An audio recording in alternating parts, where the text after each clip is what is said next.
উগ্রবাদ মোকাবেলায় ধর্মের প্রকৃত শিক্ষার বিকল্প নেই শীর্ষক আলোচনা সভা অনুষ্ঠিত হলো মন্দির বাজারে। মানবতার মুক্তির জন্য লড়াই একটি গুরুত্বপূর্ণ বিষয়। এই আলোচনা সভা ধর্মীয় শিক্ষার মাধ্যমে উগ্রবাদ মোকাবেলা করার গুরুত্ব তুলে ধরেন হেজবুত তৌহিদ ইন্ডিয়া ফাউন্ডেশনের প্রতিনিধিরা। এই ধরনের আলোচনা সভা সমাজে শান্তি ও সম্প্রীতি বজায় রাখতে সহায়ক হবে বলে মনে করা হয় সংস্থার তরফে। রবিবার মন্দির বাজারের লক্ষ্মীকান্তপুর উৎসব ভবনে উগ্রবাদ মোকাবেলায় ধর্মের প্রকৃত শিক্ষার বিকল্প নেই শীর্ষক আলোচনা সভা অনুষ্ঠিত হয়। এদিনের এই আলোচনা সভার মূল বিষয়গুলি ছিল ধর্মের প্রকৃত শিক্ষা, উগ্রবাদের কারণ, শিক্ষার ভূমিকা, সচেতনতা বৃদ্ধি, আন্তঃধর্মীয় সংলাপ ইত্যাদি।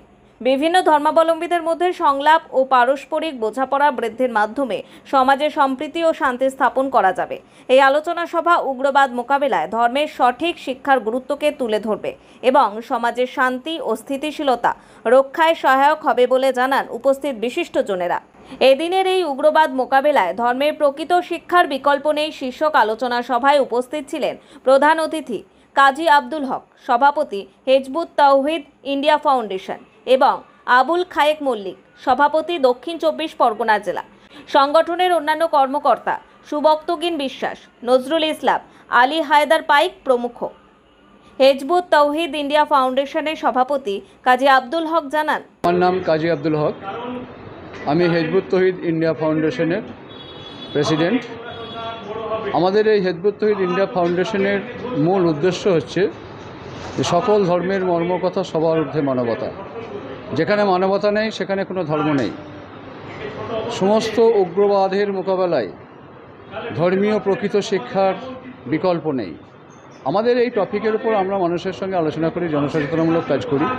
আমাদের মূল উদ্দেশ্য হচ্ছে বর্তমান যে সারা বিশ্ব একটা বিশৃঙ্খলময় পরিস্থিতির মধ্যে পৌঁছে গেছে, সেখানে প্রতিটি ধর্ম বিকৃত হয়ে কিছু স্বার্থপর মানুষ স্বার্থ উদ্ধার করছে, ধর্মকে দিয়ে বিজনেস করছে, ধর্মকে নিয়ে অপরাজনীতি করছে।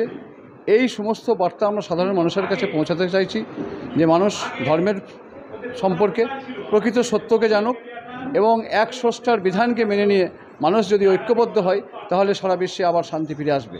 না হলে এই বিশ্বকে ধ্বংসের হাত থেকে রক্ষা করার আর কোনো বিকল্প পথ নেই। এটাই আমাদের মূল উদ্দেশ্য, আমাদের মূল কাজ। এর জন্য আমরা